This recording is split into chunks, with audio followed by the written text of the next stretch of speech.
Where my girls at? Where my girls at? Independent, free spirit.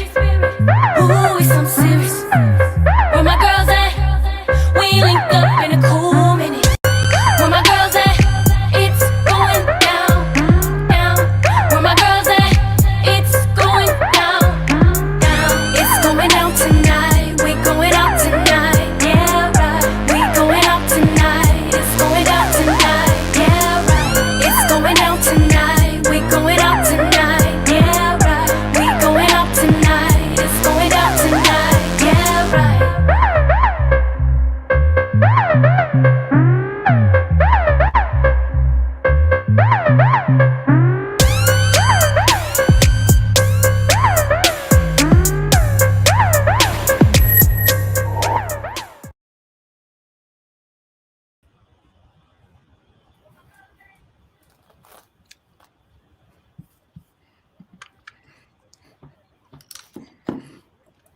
Hey, you guys, welcome to We Got Issues. We're getting ready to go live on the radio show, so I'll be right back with you after the first break. Girls at? Oh my gosh, it is going down today. It is going down today. Hey, it is going down. It is going down. This is exciting. I'm looking at Facebook and I see Latanya and Walter and Carolyn and Angela, and I am just imagining out in Radio Land. How many people are listening? I know there's so many. Thanks for typing in the chat, those of you on social media, Facebook, YouTube. Thanks for listening in. This is Caterina Harris Earl on We Got Issues. You are dialed into 9:10 a.m. WFDF, the Superstation, coming to you out of Detroit and all over the world. Do not change that dial. Do not. This is a show you want to watch. I'm telling you, first of all, I'm excited to be on the show today. And second of all, we're excited to have our girl, Gloria Mayfield Banks, back from her anniversary birthday vacay. Give us some love. Yeah. That is so exciting. We can't wait to hear about it. You guys, today we have another great show. I know, even yesterday with Omarosa. How many of you listened into the show with Omarosa on radio only? How many of you downloaded the app for the first time? How many of you leaned in? And how many of you walked away getting to know a little bit more about the lady who goes by one name, Omarosa, and we all know who she is. Well, today we're going at it again, and I'm excited to have one of my good college friends. I am going to tell you about him. He's amazing. An amazing author and lecturer, and we're going to be talking about race. We're going to be talking about COVID. We're going to be talking about what's happening on campuses. We're going to be talking about the Black community. We are going to keep it real today, and so I need you to dial in, call in 313, get your girlfriend, your guy friend to dial in and listen in, but call us with your issues. Call us with your opinion. I know some of you are some federal workers out there, and you just got a notice from the president that you must be vaccinated. I know maybe one of the girlfriends can tell me how long they have, but I want to hear from you. 313-778-7600. So we are going to go to our girlfriends first. And Gloria, of course, we got to hear from you. How was your vacay? Sabrina rubbed it in, Virginia Beach. She was talking about the resort. So go on and tell us, how was it with your man? How was it on your birthday? I know you missed us, but not really. Virginia is for lovers, baby. Virginia is for lovers. Yes. Virginia is for lovers. Sabrina said that. I was like, okie dokie. When I tell you, it was such a good time. Now, this is what I was thinking. I was telling y'all. That birthday was so great. That anniversary was so great. Maybe you want to hurry up and get to 65. No, maybe you don't want to hurry up and get to 65.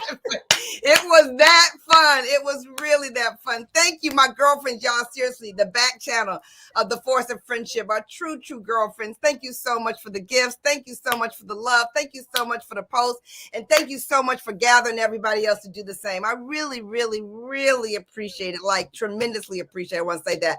And I want to remind all our listeners that girlfriends matter. Girlfriends really do matter. And that was the reason that we all came together before we even started this talk show, was about girlfriends matter. And that was just exactly what it was. My 25th wedding anniversary. You guys, seriously, I'm telling you, I say this all the time. but I didn't do it. But I say it all the time. 90% of what you worry about doesn't come true. 90% of what you worry about doesn't come true. So here I am on my 25th anniversary in the midst of COVID, thinking, oh my gosh, we're supposed to have a wedding. I'm supposed to go down the aisle again. You need to profess your love to me in front of everybody. We didn't do none of that. No invitations, no professing love, no nothing. We went away to Salamanders. You guys, Salamanders is a resort by Sheila Johnson, who was co-owner of BET, the first Black woman billionaire, and it was a true love for her to get this thing up and going. It's 350 acres. It's an equestrian resort. I saw a horse, but I didn't get on one. I learned how to do bows and tomahawks and all that kind of stuff. It was so much fun, you guys. So write it down, Salamanders. It needs to go on your goal poster. Everybody needs to go see it. It's a phenomenal place. Okay. So this last thing I'm gonna say to you. When I tell you my body started breaking out in hives when I tried to turn off everything. Like, turn off everything, boy. Get off your phone. Get off your iPad. Get off your social media. Don't call nobody. Don't talk to nobody. I was like, I was going nuts. So for those of you who really do know how to let it all go, my hat goes off to you. Look at Sabrina raising her hand. I can do. My hat goes off to all of y'all, and maybe you can teach me how. But when I tell you, it was something else. Like, I was so excited to get on the road for just a minute and call somebody for just a but really, I had a great time. So thank you guys for all the love and the song I missed yesterday, and for Amorosa. Okay, why would she come on my day? Amorosa, that's it wrong. Amorosa. Amorosa. Chris is like, whoa, okay. Well, I know I said it wrong and I missed the show. So I'm excited to be here, Caterina. Thank you. Oh my goodness. To know you is to know that every once in a while I will be Caterina. Okay. It just is what it is. It just is what it is. I'm so excited. Crisette with your one shoulder for the radio audience. Okay. One shoulder out. Okay. Giving us something we can feel. Hey. How are you? How are you today, girlfriend? I am doing fantastic. Went and had a facial today, an amazing facial by Amir, giving Amir a shout out on today. She is a phenomenal entrepreneur. I mean, this chick got it going on. When I tell you, she was absolutely amazing. But you know what? I do want to say this. I've been doing a First Lady's prayer call for like 8 years at like 6 o'clock in the morning on Thursdays. And when we first hit COVID, you can just about imagine all the prayers were for people who had gotten the virus. It was for families that had lost loved ones. And so pretty much every week, that's what it was. Well, of course, we pulled out and came into 2021 and people were getting vaccinated. But of course, we know we still have the no vaxxers and we have the new variant, the Delta variant, and now it's the Mu variant that's out there. And when I tell you guys today, the prayer list was almost full of COVID. Really? Full of pray for all the bereaved people who had family members that died from COVID. So I'm saying that to say, wow, it has now come full circle again.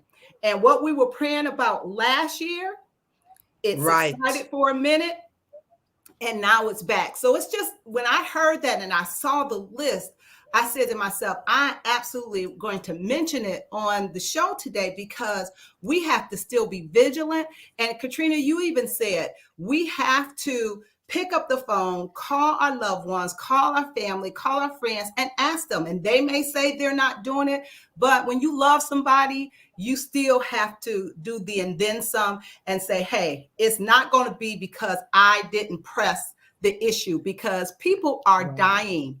Once again, the hospitals are filled. And I heard one of the doctors say today that now they're at a place, you guys, where they have to decide if somebody comes in and they need surgery on something else, or somebody has COVID, who gets the bed? Who gets the bed?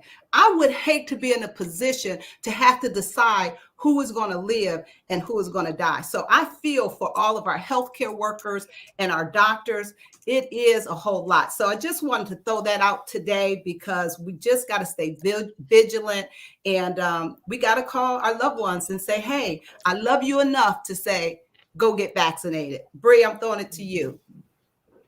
Hey, what do you say? Our audio is kind of messed up today. You guys hear that fuzziness?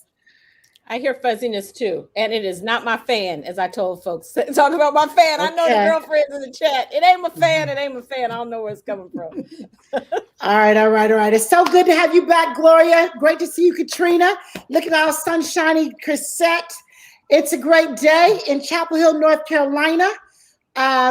You know that COVID thing. Kenny just got word that one of his best high school friends passed away from COVID 2 days ago. Wow. So very sad. So very sad. And wow. We just keep hearing more and more of this every day. Then so many football, we're excited. It's like a holiday in my house. Dallas Cowboys play tonight. So football season officially kicks off. I know Gloria and I are big football fans. Crisette is like, whatever. Caterina don't know if it's basketball or football season. But anyway. That ain't true. It's time for some football, baby. But anyway, it is football season. Go Cowboys. So we are ready for some football. Not the Cowboys. Here we go. Yeah. We got the defending Super Bowl champs tonight. So we're going to want to see how long this season can last. We're going to see how long this season can last because every day it's either a coach, a player, somebody in the organization who's not in the game. So here it is. Go Cowboys. That's right, Valeria. No. Go with the team in the back. Go Cowboys. I know it's going to say Baltimore. Go Cowboys. I know it's going to say Baltimore. Baltimore. Here we go. You got to follow the social media so you can see. These all of us with our teams. This is unbelievable. Well, we are going to bring our guests in, and Chris, I totally am with you that it's every day we're getting word about another pastor, getting word about another friend. It's every day, and we're talking about it today because it is hitting. The COVID-19 pandemic is in the Black community. We've dealt always with the pandemic of racism, and so now we're dealing with a parallel pandemic. And I am excited to have my friend on the show who, if his name sounds familiar, first of all, you want to follow him on social media because number one, he's hilarious. And number two, he's brilliant. Okay. So you may have seen him on CNN. He has written for The Root, for Essence Magazine, among many others. I am bringing in my friend from LA, Lawrence Ross. He attended the UC Berkeley, where I met him and introduced him to his wife. Okay, so True. It take me forever. Wow. Okay. You got a real friend in Caterina. And one of them good old college parties. Okay, they was off in the corner and never have separated since. That is also where he was initiated to Alpha Phi Alpha fraternity in 1985, and he also holds a Master of Fine Arts degree in screenwriting from the UCLA School of Theater, Film, and Television. He is famous for writing his book, The Divine Nine. The History of African American Fraternities and Sororities was the first book written about all 9 African American fraternities and sororities, and he has spoken in over 800 colleges and universities, speaking on issues of fraternalism, student development, sorority hazing.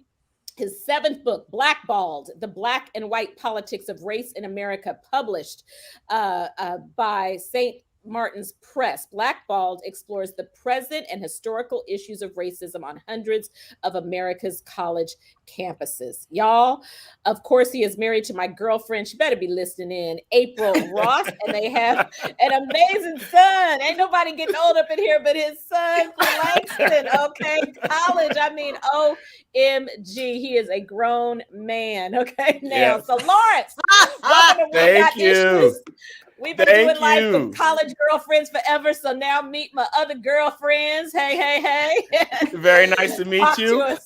I want to say that Gloria, my wife, went to some conference about 20 years ago, and I swear to God, you lived in our basement. She was just like, Gloria Mayfield Banks, Gloria Mayfield Banks. And I was like, That's who good to is know. this That's Gloria good to know. Mayfield? Now I get to meet the other side. Thank you, Lawrence, for being here. Definitely. We're excited about Definitely. this. So I am We as love just it when as we get to honored. introduce people that hem up together and stay together. We love that. Hem up together and stay together. Will do.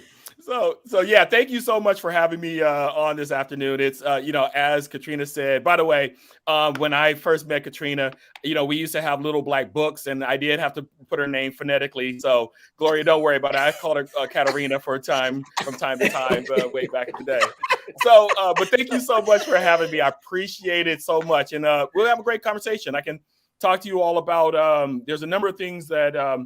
Are really interesting, particularly around race and COVID in particular. And, I normally am on college campuses pretty much from September till May for the last 20 years. And one of the reasons why I even decided to, I was really talking about fraternalism, but one of the reasons I decided to talk about race and racism and systemic racism on college campuses was because students of color would come up to me after the lectures and would talk about the fact of their experiences. And one of the things that we didn't mention when I didn't put this in the biography is that I'm a co-partner in a creative co-working space in Los Angeles called the Metaphor Club. And obviously, as a creative co-working space, we're dependent upon people being in person and collaborating and the like. And so what happens is that when COVID occurred, we really got a kind of a stark understanding about how racism really works. In terms of how people are hesitant about getting a vaccination.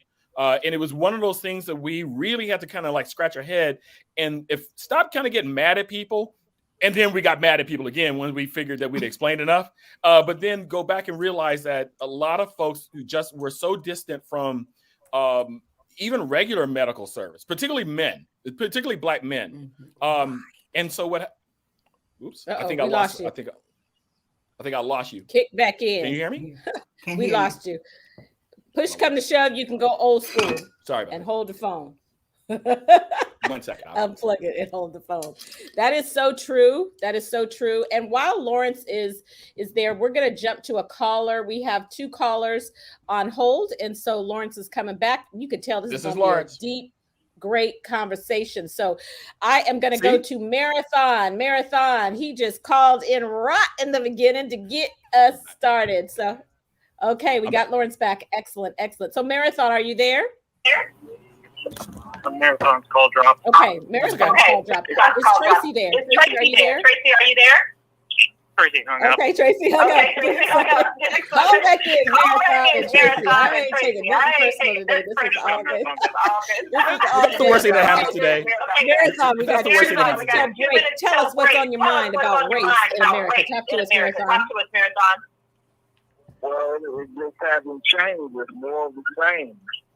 They say they're changing, but they still treating us the same way. Mm-hmm. It's absolutely true. In every industry, right? You deal with it even in the entertainment industry and in every industry in life, right? Yes. It's well, we're gonna talk. Because you're doing music, it's a little more subtle. Yeah, music has always helped to cross over, but when it comes to that business and what's happening behind the scenes, we know that there's a lot of racism. I just read something about the fact that Anita Baker owns her own masters. Like, that's a big deal, a big conversation, in our community. Go ahead, Marathon. And Prince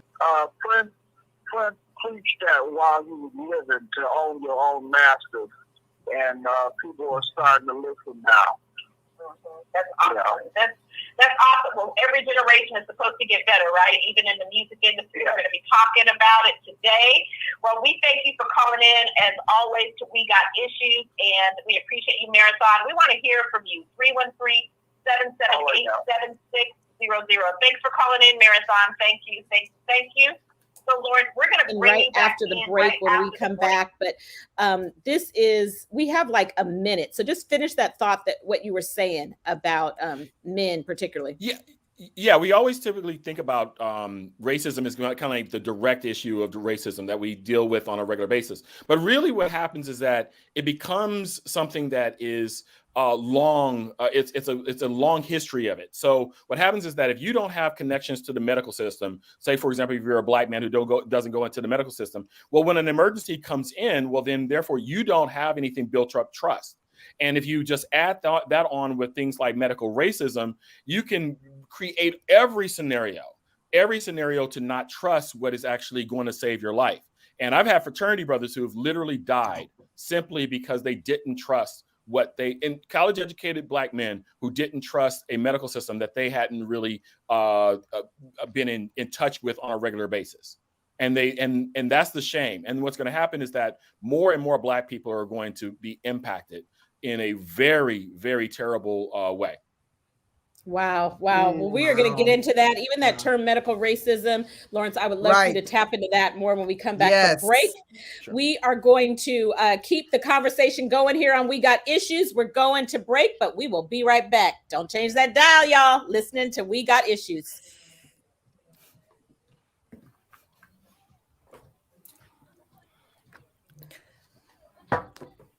It's going down.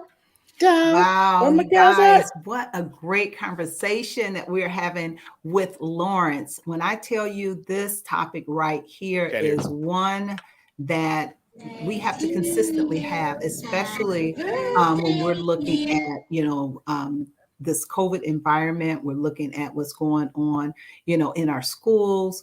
It's so much, and sometimes it can become overwhelming. But I don't know about you, but I am still running into a lot of African Americans, a lot of Black folk who are still not comfortable in taking the shot, who still do not trust the shot. And I'm talking about family members. And the thing, it's not one type of individual.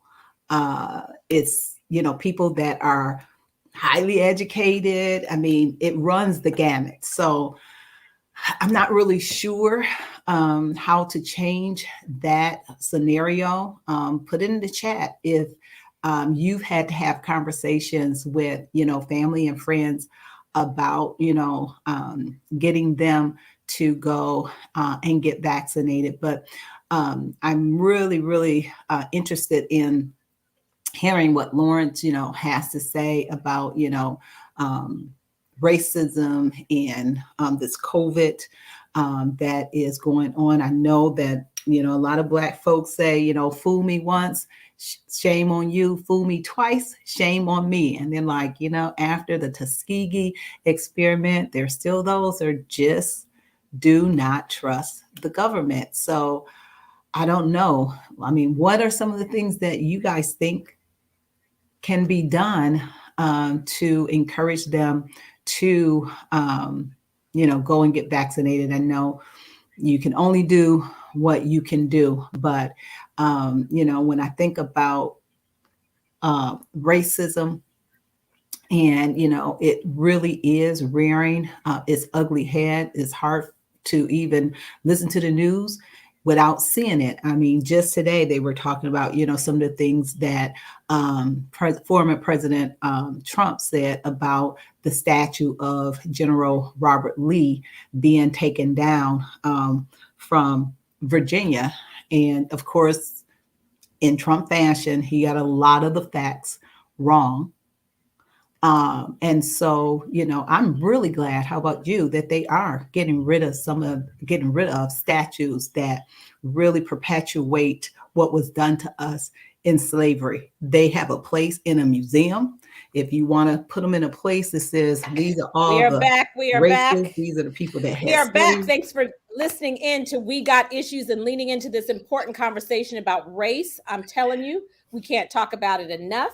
It is so important to keep in the forefront. And I hope not just my Black brothers and sisters are listening in, but I hope there are folks of every color that are listening in, because this affects us all. As a matter of fact, we've even heard that there's a possibility of another, when is it, in September, supposed to be another protest on the Capitol. Just, so many things. But unfortunately, when we protest, it doesn't always end well for us. I just want to read this and bring you back in, Lawrence. The disproportionate rate of COVID-19 infection among African Americans and other minorities than the general population is shown by the COVID racial data tracker. The Nationally, Blacks are dying at 2.5 times the rate of their white counterparts. The ongoing victimization of African Americans because of increased racial and social injustice. And this statistic about the pandemic-related mental health concerns affect our community 10 times more than our white counterparts.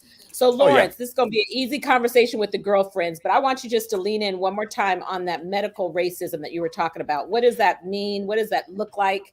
We could all imagine it, but talk to us on the real. Well, we can be surprised that, for example, that all the things in terms of disproportionate issues when it comes to disease are the exact same things that we could talk about: food deserts and nutrition, and in terms of environmental exposure. All those things disproportionately hurt us.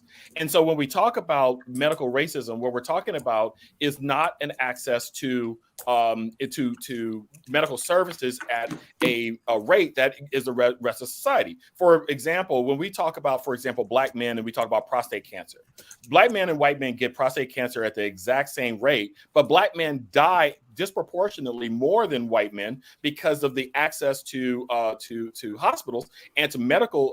We go in there later, so we go there when we're less likely to actually be eligible to get more medicines to be able to stop the cancer from spreading. Well, that is just what we're now seeing is just in a medical emergency. What you're now seeing are people who reluctantly deal with, we really typically only deal with, women, particularly Black women, obviously have to go on an annual basis. So there's a little bit much more of a connection to the medical, to hospitals and to doctors and having a doctor. But when it comes to, in particular, Black men or the poor, what you're also talking about is that you go in when, as a friend said, when our arm is barely hanging on. So when we're barely hanging on, that's when we go into the doctor instead of regular upkeep and care. Now, Obamacare did something to help us actually create these regular doctor visits, but you're still talking about generations of people who can point to various aspects of the medical big pharma and the like and say, I don't trust that because they've experimented on Black people. And of course, you have the Tuskegee experiment, which is always distorted because when people who don't want the vaccine use the Tuskegee experiment, they don't realize that the Tuskegee experiment was about not giving treatment to people and letting the disease to progress. And so when you have all that, you've got to deconstruct medical racism, both within the community and then exterior, way before a pandemic comes. Wow. So, Well, Lawrence, who's going to be motivated to do that, Lawrence? Who's going to be motivated to do that when you say inside the community and outside the community? Because it appears that there's so much fight to keep it that way. It's to be able to do, for example, the immediate. What I found was that it can't be we get a lot of young creatives and artists here in Leimert Park in Los Angeles who come in, and they're not going to listen to a man in their 50s tell them about what they need to do. But what they will listen to is a peer. And what we've got to be able to do is start really understanding that there are a lot of young, in particular, young folks who are in their 20s to 30s who are leaders, and we've got to give them the tools to be able to lead. It doesn't necessarily always mean the same name brand people that we put out there and think that they're just going to go and be persuaded. No, you've got to go out and get people that they trust, people that we probably don't even know, to go out there and get them to be convinced to be able to understand how to save their own lives. Now, on a broader macro, well, we then have to say, well, then all of the different medical, Kaiser and all the rest of the places, you all have to do outreach into the community every single day. You can't just simply say, oh, it's an emergency. You have to do this type of work every single day to where people can build up relationships with their doctors, with their hospitals, and be able to recognize that medicine, yes, you should be curious, you should be thoughtful, you should be asking questions, but you should also recognize the danger between a deadly disease and a vaccine. That's good. That's good. We're going to go to a caller. We're going to go to Harry. Harry is on the line, and we want to have him lean into this conversation. Harry, are you there? Yes, I'm here. How you doing? We're doing great today, Harry. Thanks for listening in. Yep. I just always, I always find interest in how on the radio you hear people constantly, urging people to take the vaccine, but in real life, here in Detroit, there's probably 80% of people that aren't fully vaccinated. So it's never any voices for the people that don't want to take the vaccine. It's always, a whole show full of people telling people, go take the vaccine, but that's not, that's like a minority opinion. Myself personally, I'm waiting for, vaccines. I wouldn't even consider taking an experimental vaccine where the government doesn't have any liability, or the vaccine makers don't have any liability if I have adverse reaction. There's no way that I'm interested in taking an experimental vaccine. And I think when you really peel down, that's how everybody feels about it in this community. If it is so safe, the manufacturers wouldn't need protection from being sued, and it would have FDA approval. I want Laura to respond to him. How would you answer that question? Because this is what's happening in our community as well as all communities. Yeah.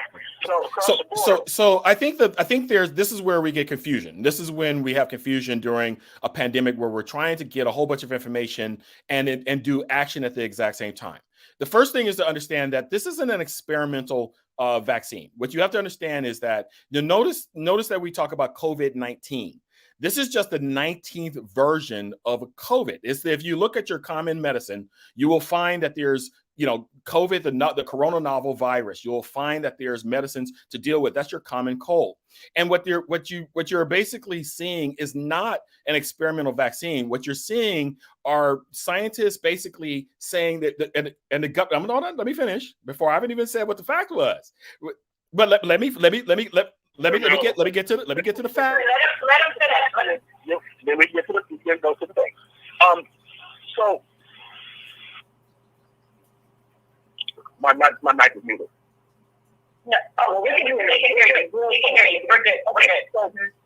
So one of the things you have to recognize is that when we talk about what they did, they basically cleared the way. They put it on a fast track. They basically took all the other medicines that they were working on and concentrated their efforts on creating a vaccine.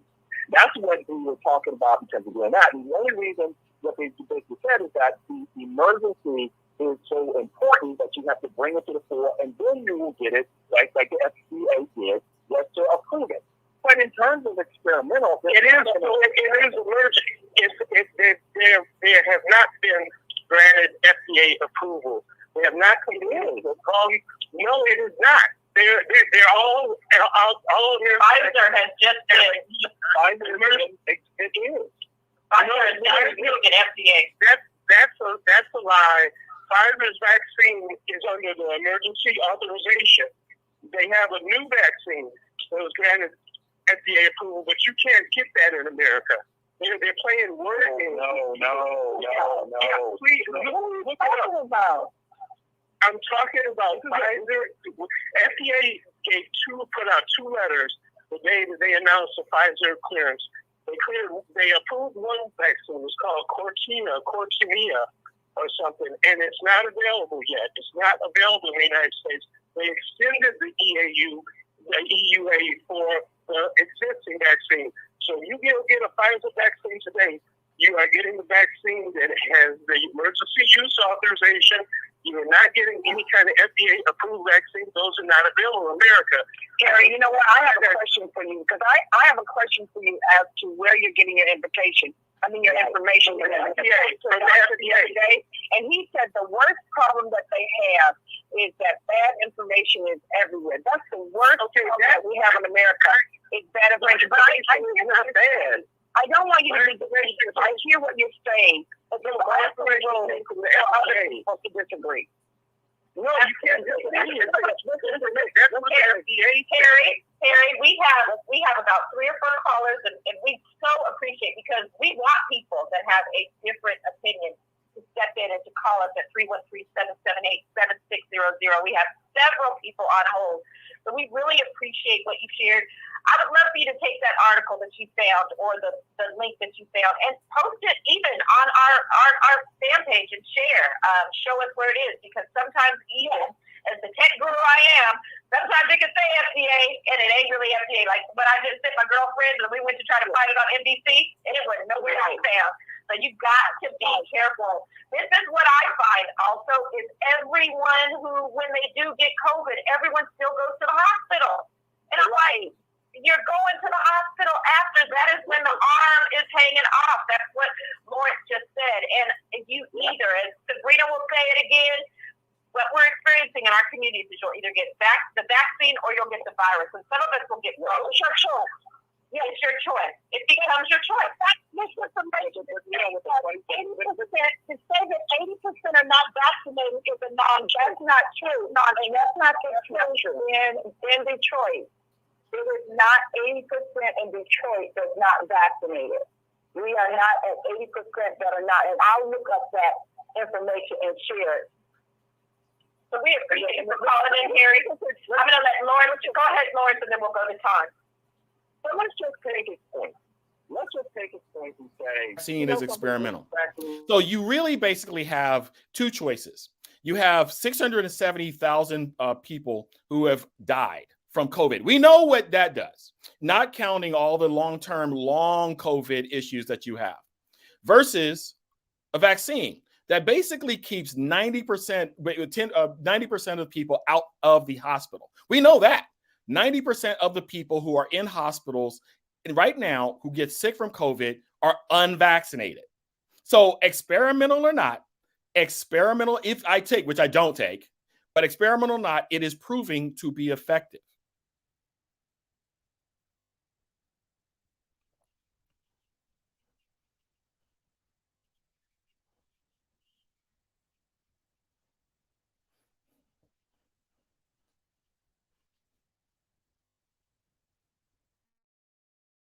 Hi, good afternoon, good evening. Hello, cousin Sabrina. This is my first call. Hi. I don't really have anything major to say. I'm just happy to finally have the moment to call and listen in to all of the information. So, hello, everyone. Thank you. And glad you called.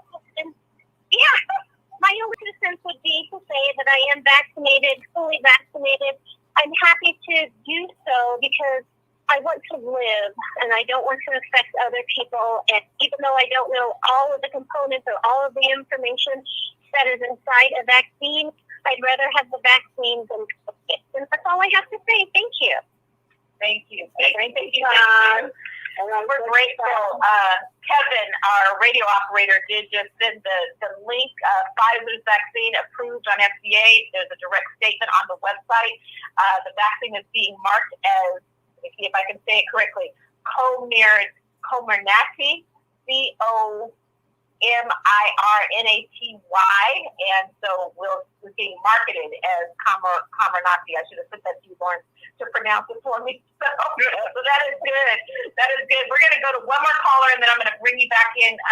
Lawrence, we want to hit on campuses too. What's taking place on campuses, and just the whole situation from the HBCU to those of us that did not go to HBCUs currently, how they're dealing with racism and COVID.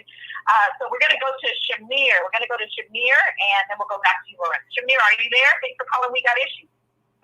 Yes, I'm here. But what I have to ask you, why don't y'all also give justice to the people who don't want to take the vaccine?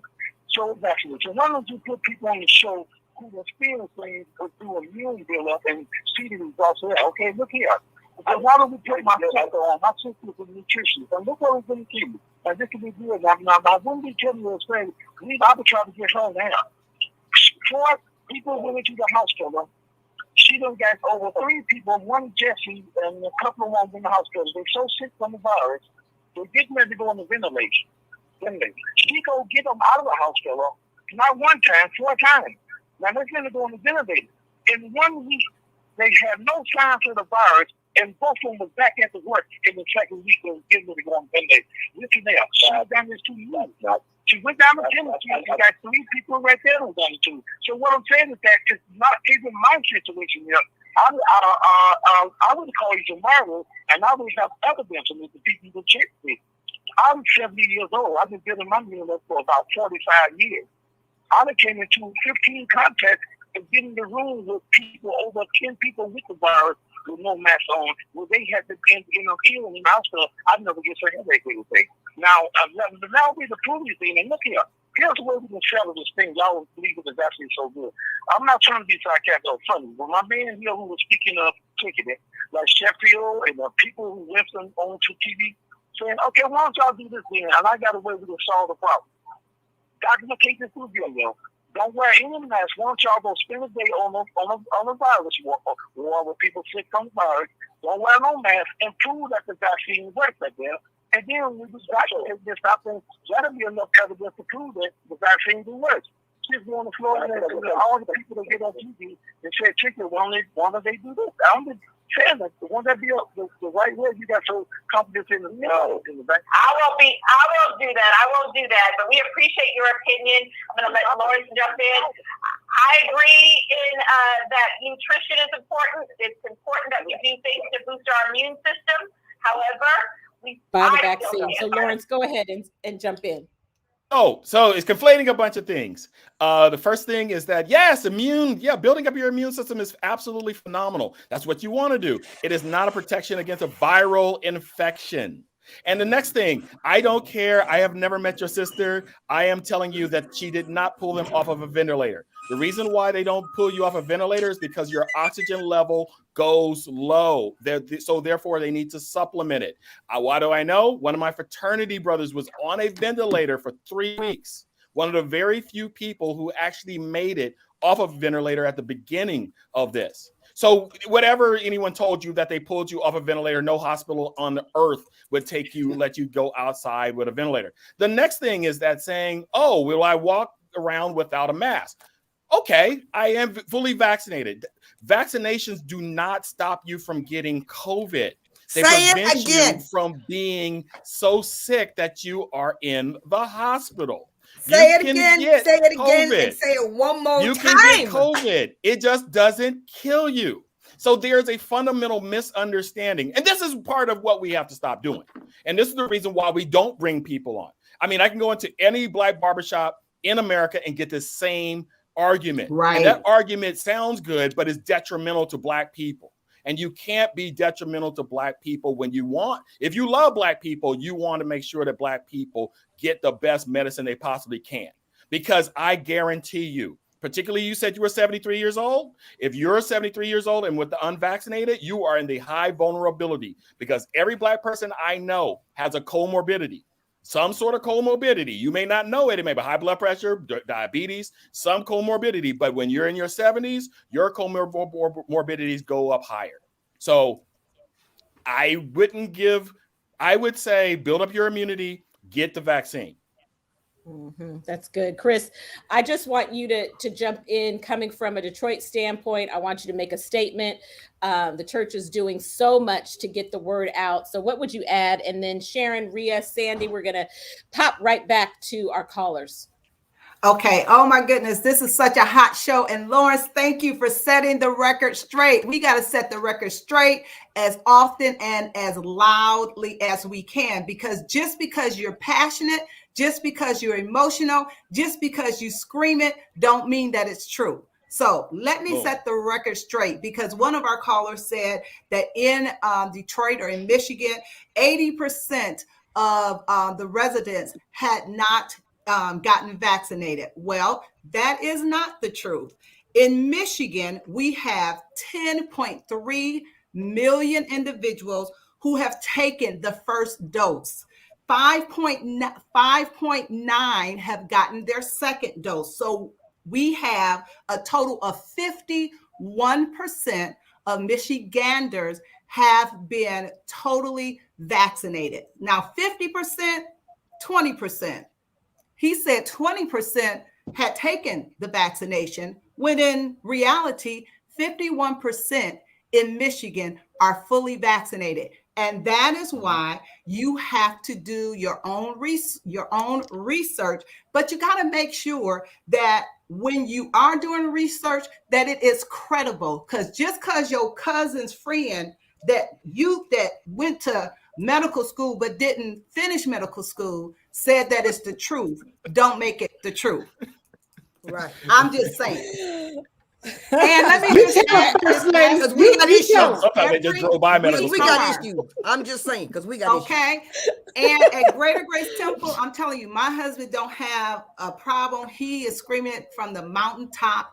He is telling everybody to get vaccinated. So every single Sunday from 9 until 12, you can roll up to Greater Grace Temple, 23500 West 7 Mile Road, and you can get vaccinated. 2300, okay? 500, 23500 West 7 Mile Road. You can get vaccinated from 9 until noon. So we're not playing with it. So back to you, Kat. Thank you. Thank you. I mean, we appreciate. Go ahead, Lawrence. Go ahead. And on the other side, I can understand why people create these ideas of I can do alternative things instead of getting vaccination. That is kind of a symbolic of our lack of working with the medical community. Everyone has gone to Thanksgiving where someone has said, I take echinacea and some other ginger root and some turmeric, and it cured this. Yeah. So, okay, Yeah. that actually may do that. But this is a viral infection. And there's a difference between understanding this thing that may be a holistic approach to something versus a deadly approach to something. And this is deadly. And this is literally, you will be alive today, and a week you will be dead. And I've seen it over and over and over. Wow. Thank you. This is good. Everybody got a mic to drop today. We are going to Sharon and Rhea and Sandy. Stay on hold for us. We're going to try to get to everyone. Sharon, are you there? Yes, I am. Good evening. I'm here that you're discussing about the vaccines and virus going on. Some people are immune to the virus for some reason or another. I have a son. He wears a mask at times, and sometimes he don't. So far, he has not caught the COVID-19 virus. He has not been vaccinated. And I also want to say the FDA has approved the Pfizer vaccine and the Moderna vaccine, and the Pfizer vaccine is also they're giving up the booster shots to some people. So the FDA has approved these vaccines. Well, thank you for adding that. And the question would be again, would the medical term be immune, or is it just a roll of the dice? Lucky people that are exactly lucky, it just didn't happen that time. And so I don't know if it was medically tested, if they would find that out to be an immunity. But thank you for calling. I'm going to go to Rhea. Rhea, thanks for dialing into We Got Issues. Hi, it's Drea. Rhea, how are you? Drea. Okay, hey, Drea. How are you, ladies? We're doing great. I'm going to say it the easy way. I'm more afraid of dying from COVID than I'm afraid of getting a side effect from the vaccine. But as of yesterday, 53.3% of the United States people have been vaccinated with COVID. And it says with your vaccine, it is a less than 1% chance of getting the deathly high effect of COVID, where you're in the hospital with the ventilator and all of that. That's what the vaccines are doing for us. Well, we appreciate that, Drea. My little heart. Love you, ladies. Thank you. Love you. Thank you so much. Yes, while people are sitting around waiting on what the side effects might be, A lot of people, two of my friends, my neighbor across the street and my friend, they were waiting, and there will be no side effects because they've lost their life. There's no time for them to wait. Wow. So they literally, while I'm on the phone, are cleaning out the home of my girlfriend across the street. So, Lawrence, I want to go to and have you talk a little bit about campuses. What's happening on campuses? This adding to the racism that already was taking place on our college campuses today. So you always have to remember that, when we talk about racism, particularly amongst vulnerable populations, and when we talk about Black students, particularly on predominantly white institutions, there are always 5, maybe 10% of a population on a good day. And so whenever you have a vulnerable population plus stress in a society, well, then there's an outlet for a target. And Black students have been you would think through a pandemic that racists wouldn't have time to actually do things geared toward other people, but au contraire, they have plenty of time. And so what you see is a mixture of white supremacists who create demonstrative acts against Black students and minority students in particular, or just basically trying to create a scenario to where the students feel uncomfortable on campus. You can see this leaking out with kind of this absurd argument about critical race theory, where people think that a law, basically a course that is in law, is something that a kindergartner is going to be learning. But what happens is that when societies get stressed, whether or not it's high school campuses or elementary school campuses or college campuses, what happens is that you get the racism because people want to blame someone.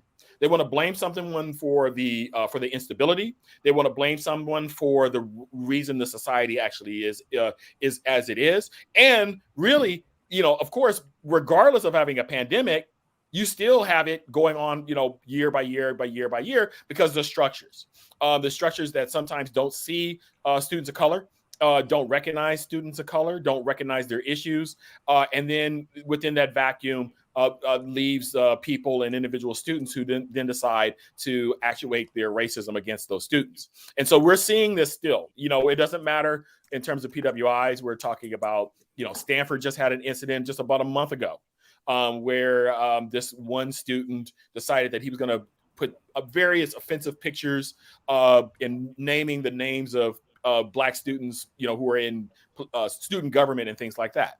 And Stanford kicked them off campus. But that is not unusual. We typically have campus racism incidents like 5 times per year. We have it during Halloween, Black History Month, Martin Luther King's birthday, and then definitely during Cinco de Mayo. And so when you have all those things together, plus a pandemic, well, you're going to see an acute amount of it. And it's going to happen this year too. Wow.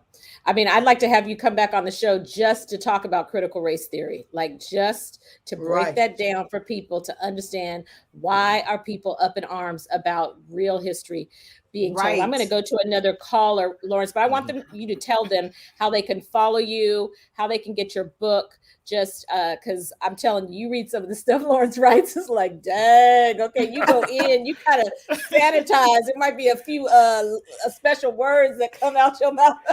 It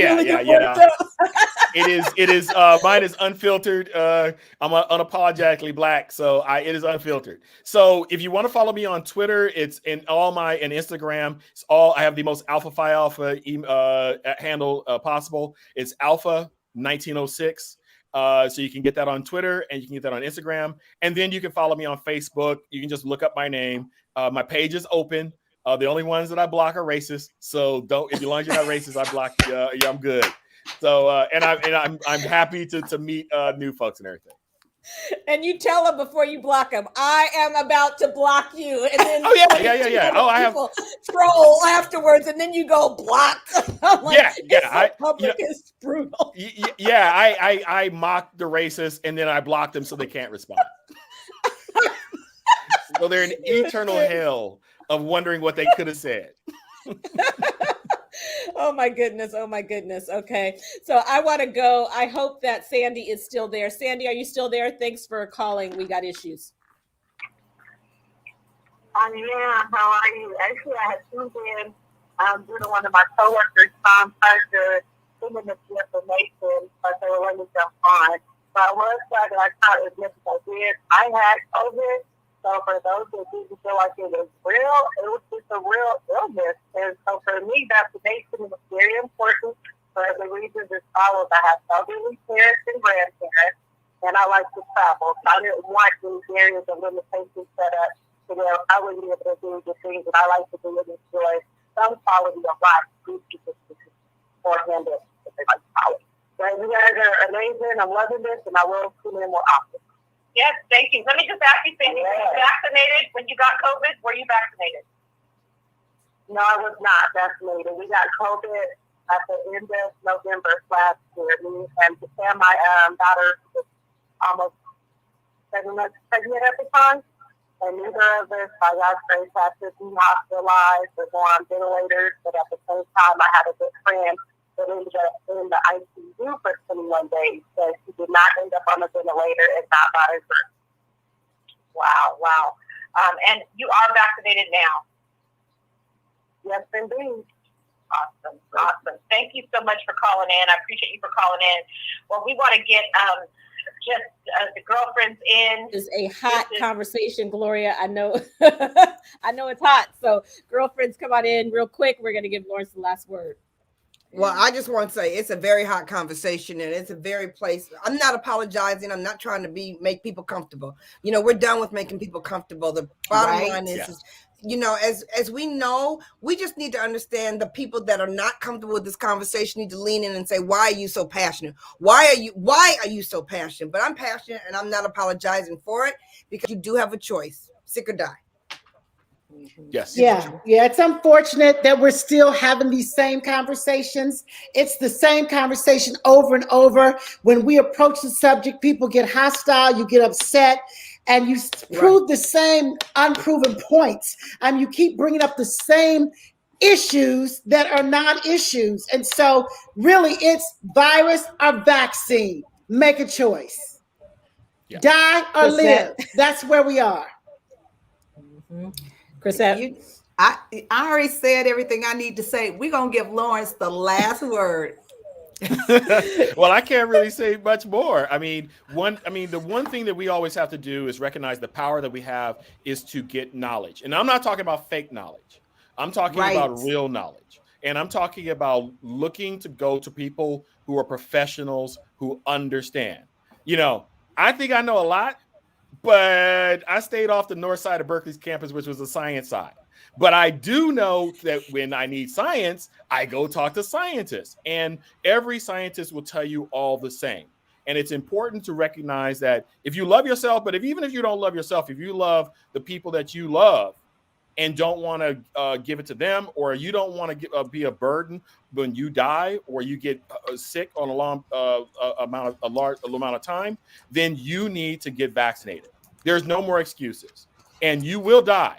And I'm not trying to be, hyperbolic. Morbid, you will die, and you will ask for the vaccine while you're in the hospital, and it will be way too late. Well, we hope that this inspired you. We hope that this informed you. And we thank you for tuning in to We Got Issues. We will be back here tomorrow. Go get Lawrence's book, Blackballed, on Amazon. Follow him at Alpha1906. This was a great conversation. Be sure to follow us at The Force of Friendship. And we will be right here tomorrow at 6 p.m. Eastern. Bye-bye. Thank you, Lawrence. Bye-bye. Thanks, Lawrence. It was awesome. Bye. It was awesome. Appreciate it.